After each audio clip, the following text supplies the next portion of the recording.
Thank you very much, Giovanni, and thank you to Lincei and your European network to give us the opportunity to present InSciDE. I will very, very quickly present globally the InSciDE project in order to let Maria Paula present our next so-called open conference, which will occur in March next year in Lisbon, and we try to propose you a cooperation between your network and InSciDE in order to explore some of the subject we addressed this morning. So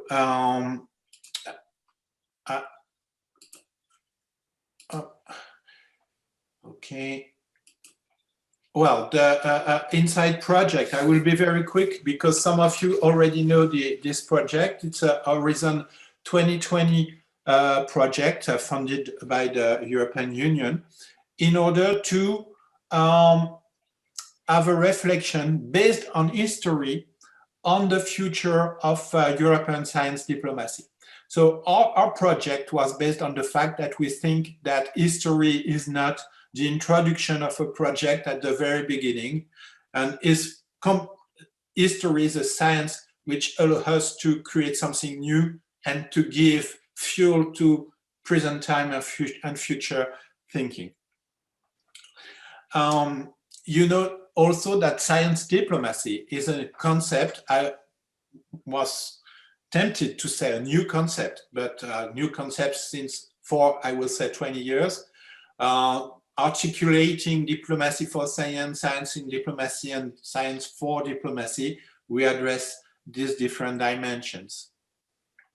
We think also that science diplomacy is not only, I will say, a positive action allowing peace and cooperation between countries.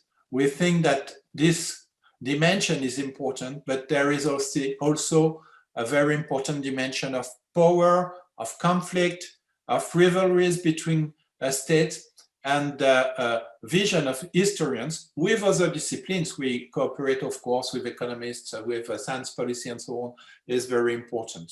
So we organized this project, you see, with different work packages dealing with some specific subject like heritage. It's about the role of archaeology in science diplomacy, health, security, environment, and space. All these are based on case studies written by historians. And in this big machine, you know that when you want to have some success in a European project, you have to find a good draw in order to present the project. We have this work package 3, which is, I hope you see my arrow. You see power with science diplomacy. It's one work package, transversal, and the other one is the science diplomats work package. We think that science diplomats are very different. They can be professional diplomats, they can be scientists, they can be politicians, and so on. So we try to have a thinking about science diplomats, and we identified at the very beginning of the project Academy of Science, Academy of Technology as group of science diplomats. That's why we have in our science advisory board Thierry Courvoisier, that you know, who was at the head of ESAC during some years, and of course Catherine Bréchignac, who is a member of a scientific committee that you know also. So the Academy of Science are since the very beginning at the very heart of one of our work packages. This project is a conjunction of many different organizations. I cannot imagine at the beginning of the project that it was too much.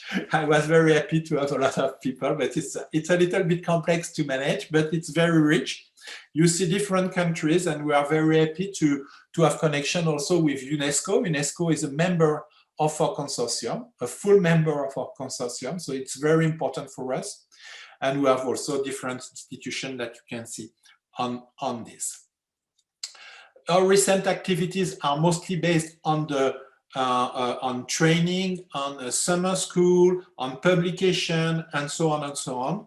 You will see that on different elements on our website, on the website sciencediplomacy.eu, and recently the birth of a new organization, the European Union Science Diplomacy Alliance, which will join in the future our project and 2 other European projects dealing with science diplomacy.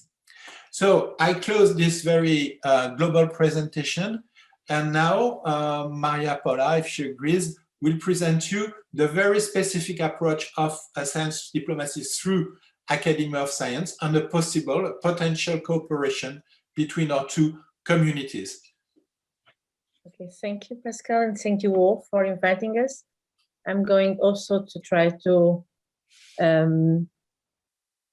share my screen. So again, thank you for having us.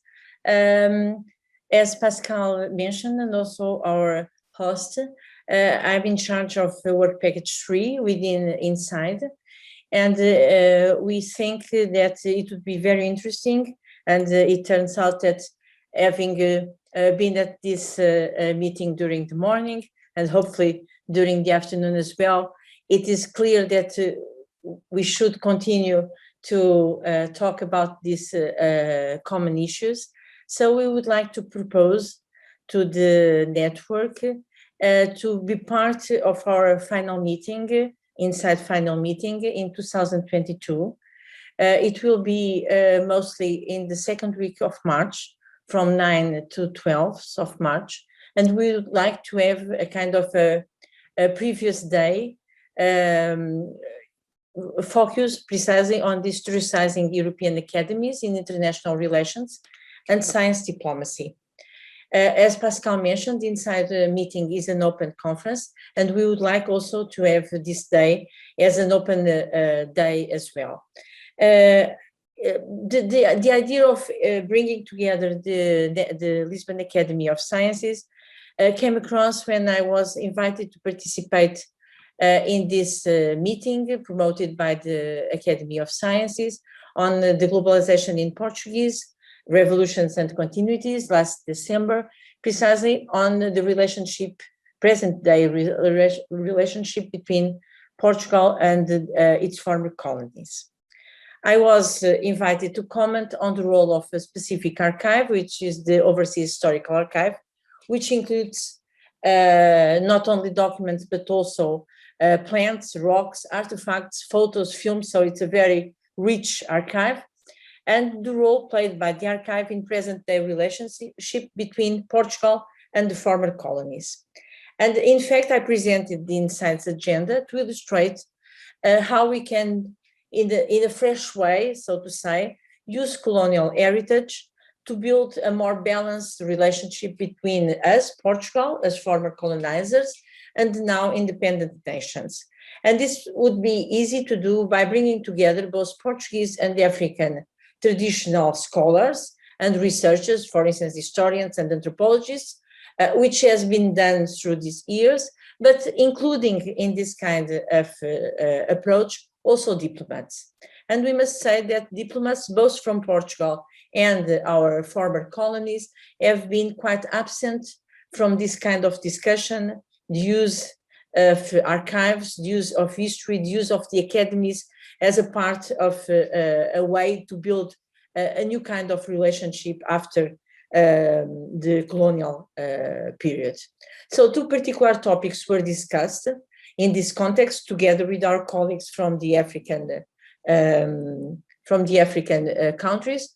The first of them was the use of scientific and technological expertise during the diplomatic negotiations of the Berlin Conference, so the 19th century, that established the rule of effective occupation of the African territories.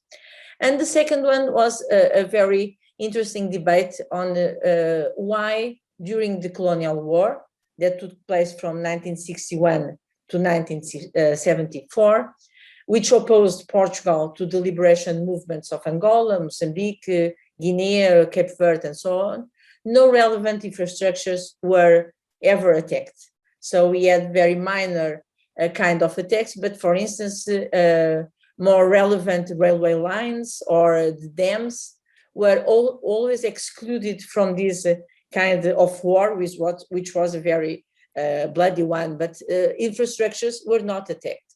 So this conference on the globalization was held in the Lisbon Academy of Science. And also, while presenting InSciDE, I brought to the forefront of the presentation the case of Correia da Serra, that I will be presenting after lunch, one of the founders of the Academy, to illustrate precisely the concept of informal scientific diplomacy. And the members of the Academy of Lisbon were quite surprised, so to speak, by this concept, and showed very large interest in deepening the role of scientific academies acting as diplomatic actors. So bringing everything together, Pascal and me, we have been exploring the possibility of having a one-day meeting during the 2022 InSciDE final meeting in order to promote further discussion on the topic among European Academies of Science. This would be hosted by the Lisbon Academy of Sciences, and maybe with a joint call inside the Issue of Academies Network and the Lisbon Academy of Science itself. So we have already some ideas that we would discuss with you if you agree to join us in this meeting. The tentative title would be Historicizing European Academies in International Relations and Science Diplomacy. So it will be hosted by the Lisbon Academy, by InSciDE itself, and with a joint preparation with you. The tentative date would be 8th of March, 2022. That is one day before the meeting, the InSciDE meeting begins. And this would be an opportunity also to invite you, some of you, to be at the InSciDE meeting as well, and bring together our discussion in the previous day. The aim would be to discuss precisely the role of scientific academies as diplomatic actors in the longue durée, so not exclusively the 20th century, which could be back to the 17th, 18th century. And we already connected one of the members of the Academy to champion this event, sorry, with the close relationship with the European Academy Network, and also with the presence of the president of the European Academies of Sciences, which is a Portuguese colleague. And as you know, at least in Portugal, the Academy of Sciences asks for a member to present this kind of project. So we have already a member interested, and if everything is okay, we will move forward. So we have already some topics that we are interested in discussing, and I think all of us are, at least from the questions and the presentations we have been having during the morning period. So this double movement, fostering internationalization of knowledge and use of science in the international relations. And we have some questions: which informal practices allow the academies of science to foster and respond to the first phase of internationalization of science? So this is the longue durée part of our agenda. How can they be analyzed today with the help of political and international relations theory, the tools of history, the insights of practitioners? So this is also a mark, a distinctive mark of InSciDE, bringing together these different ways of discussing the same question. What lessons and strategies can be revealed in the present day? Also to assess links to the emergence of national science diplomacy that Pascal also presented here in his talk. Academies structured on national lines may have built parallel diplomatic networks which are complementary, so to these more classical forms of diplomacy, to show areas of mutual benefit, but also, as Pascal also mentioned, possible tensions, which are very common in Europe, as we know. Where and how have the academies of science become an instrument or a resource for national diplomacies? And this brings us also to contemporary issues concerning European diplomacy as a whole. Have academies developed a kind of track to diplomacy of their own through formal and informal channels? Do they use diplomacy and diplomatic networks to achieve their own agendas? So how is this kind of hybrid agendas built? what is particularly symbolic or pragmatic functions of foreign members, how the European Science Academies contribute to the scientific and technological development of neighbor countries in connection or not with diplomats. So how does this kind of network of experts functions when compared with the more formal diplomatic network? And the outputs would be an edit volume on these kind of topics, edited by Pascal and myself, with the papers presented at the meeting, of course. Also invited authors if we feel the need for that, and to be published in the new collection by De Gruyter on innovation in diplomacy in modern Europe. You have here the link to the collection, and here the presentation of the collection by De Gruyter, which is now a reputed publisher, and which would give visibility precisely to this kind of research that have been presented here, and that would be also deepened in our meeting. The venue would be the Lisbon Academy of Sciences. This is as you can see here, it is the main room of the Academy. And this is the building outside. So the building is located in downtown Lisbon, in one of the few neighborhoods that was not strongly affected by the 1755 earthquake and tsunami, that is the Bairro Alto. The rest of Lisbon downtown was completely destroyed and rebuilt in a different kind of urban design, but this one still has the pre-earthquake kind of urban design. So it would be here, and we hope to welcome you all in Lisbon in 2022. And of course, we are available now for answering any questions and to foster our debate in order to convince you to work with us in this project. So thank you. Questions or comments?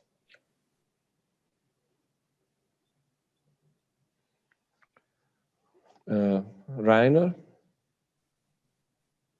Well, first of all, I wish to thank you both for these insights into this really interesting research project, and I realize that the topic is so well structured, and that the research that you have already done and are still doing is, I think, so relevant both for the contemporary understanding of all academies, and for the history of academies to understand the historical development that brought us where we now are.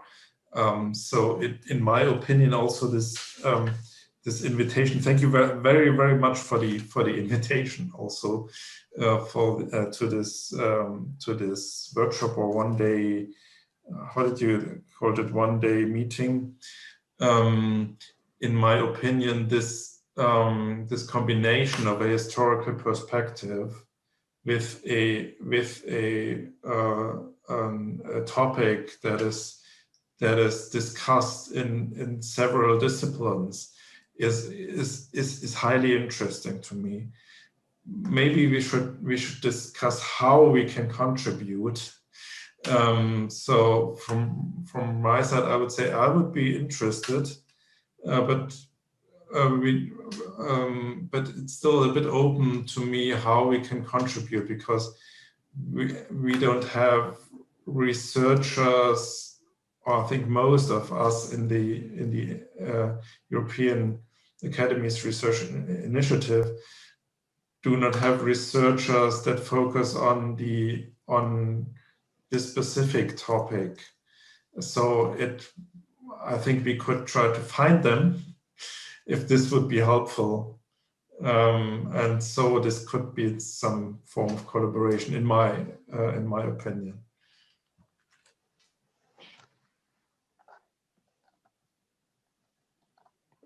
Other questions or comments? If I could answer to this point, thank you, Rainer. In fact, we think with Maria that already in the research that have been done in the different academies, there are information connected to the question of international relations, foreign members, network of academies, and so on. And so we know that it's not possible to organize a specific research with a specific researcher, finding brand new information in a few months. But we also think that in the, for instance, in the presentation which are done today, it's possible to extract and to develop some of the questions we raised in our presentation. Some other maybe that we could prepare together in order to have some members of the network presenting a monography of international relations in their own academy.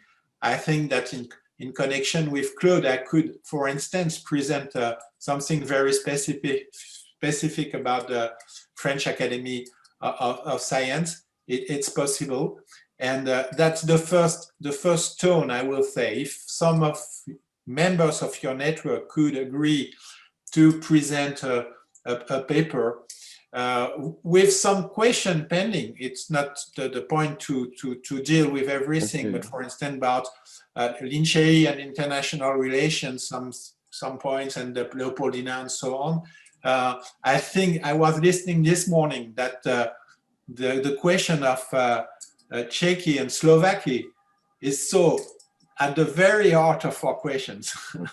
Yeah. The way the Academy of Science was created, divided, and so on, cooperation, it's completely science diplomacy at different levels. So if you could accept, for instance, to present a paper about that, that would be wonderful. Yeah. We have a raised hand from Sven Widmal. Okay, sorry. Sven? Yes. I don't have a question. I just want to say that me and Jenny Beckman, who is also listening here today, are involved in a research project where we study the early period of Nobel Symposium, where the issues of scientific diplomacy and the uses of the Nobel Prizes and the relationship between the Academy of Science and other older and emerging science organizations with an interest in global issues that are also very politically important. That's something we're trying to grapple with. So I would say that we are both interested, if possible, to join you in Lisbon in March next year. Thank you. May I just add something? Just building, I know that there is another hand over there, but just building on what Pascal mentioned. For instance, if we take the talks of this morning, sometimes it's just the focus of the way we present our research. In fact, we don't have to do so much, but look at what we have, trying to have different questions. And as historians, we are very used to it. So we have that huge quantity of information, and it depends on what you are asking to the sources. Are you wanting to present something more conventional in the institutional history, or do you have a question of how does the academy relates to politics? And then we have the same information, and we can dig there and find it. So it would not meant to have a research from the beginning, but as our colleagues just mentioned, use what we have and have a kind of fresh look, new questions, and we have the answers there as historians, or precisely other colleagues that have been working in this kind of issues and can now summon them within this framework and be with us in Lisbon to discuss. We have a new raised hand from Claude Debru. Yes, I would like to thank you for everything which has been said. I like to add two things. First, about the concept of scientist. The scientist has, and that's true for many of them, and for perhaps for the most influential of them, they have also political and ideological dimensions. So that's true, and that's very apparent in this science and diplomacy concept, new concept. That's the first one. But my second remark is about scientists as intellectuals in general, and the role of intellectuals in diplomacy. And there is one very striking example which occurred during the First World War, was Henri Bergson's role in pleading the cause of France going to the United States, for instance. That's a very famous episode in the intellectual history. So perhaps this could be mentioned, or just at the borders of the science and diplomacy concept. That's all what I want to say, but again, congratulations. Just a point, Claude. In the term science diplomacy, our project includes humanities. That's why we have the work package about archaeology. It was very important for us to say that we are scientists in a way. I will add that it was made clear since the beginning in our meeting that all academies include also social sciences and the humanities, and so the meeting, what we do, would include, of course, social, what is called now SSH, because these are part of the structure of all academies in different national ways. So this is, if there are no other questions and comments, before we go for a longer break and meet again at 2 o'clock, I should like to add that, in fact, I discovered during the organization of this meeting that all academies have a center or an institute or a commission or a committee working on the history of the academy, usually going as back as the academy is old. So some academies are older, and some academies have their origins in more recent times. And so we already have a network of researchers, because as the role of the academies is actually coordinating the research which already exists, trying to make it a system to be more productive, interactive, and so on. So I don't think I think we have a network of researchers which keep in touch through us. And when the Accademia Nazionale dei Lincei accepted to host the first meeting of this cycle, which should have been last year, not this year, but that was impossible because of COVID, the first possible subject for the meeting that we were working about was exactly academies as a common ground of interaction and communication during the Cold War between the two blocs. So this was the first subject we were considering, but then we changed our subject for many reasons, including the need to have a global comprehensive presentation of what the academies are doing on this subject, and so and to extend beyond the strictly hard sciences, and so it's this led to our discussion this morning and to our request to the InSciDE project to join our meeting today.